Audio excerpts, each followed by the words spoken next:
خوش آمدید۔ آپ دیکھ رہے ہیں اردو سٹوری کلب، جہاں ہر کہانی میں چھپا ہوتا ہے مزہ، سبق اور جادو۔ چلیے شروع کرتے ہیں آج کی کہانی۔ سمبا شیر کا نیا سفر۔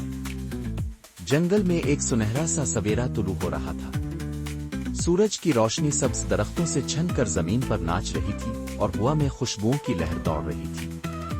پرانے بادشاہ مافاسا کی جگہ اب اس کا بیٹا ننھا شیر سمبا جنگل کا نیا بادشاہ بن چکا تھا۔ لیکن سمبا کے دل میں آج کچھ الگ سی بے چینی تھی۔ کیا صرف بادشاہ بن جانا ہی کافی ہے؟ اس نے اپنے دل سے پوچھا۔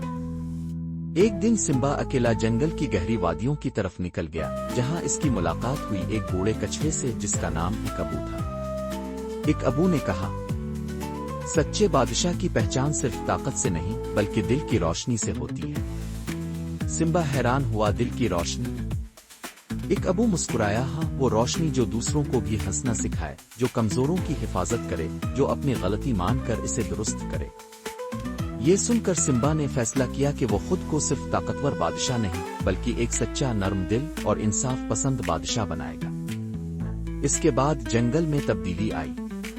سمبا نے ہر جانور کی بات سنی، ننھے خرگوشوں کے لیے نیا کھیل کا میدان بنوایا، زخمی ہرن کا علاج کروایا اور یہاں تک کہ اس بندر کو معاف کیا جس نے کبھی اس کا مذاق اڑایا تھا۔ جلد ہی جنگل کے سب جانور سمبا کو صرف اپنا بادشاہ ہی نہیں بلکہ اپنا دوست اور محافظ سمجھنے لگے۔ ایک دن بوڑھا ایک ابو پھر آیا۔ اس نے سمبا کو غور سے دیکھا اور کہا، اب تمہارے چہرے پر وہی روشنی ہے جو تمہارے والد کے چہرے پر ہوا کرتی تھی۔ تم سچے بادشاہ بن چکے ہو۔ سمبا نے آسمان کی طرف دیکھا جیسے اپنے والد کو یاد کر رہا ہو، اور آہستہ سے بولا، شکریہ بابا۔ سبق: اصل بادشاہت صرف طاقت سے نہیں، محبت، انصاف اور رحم سے قائم ہوتی ہے۔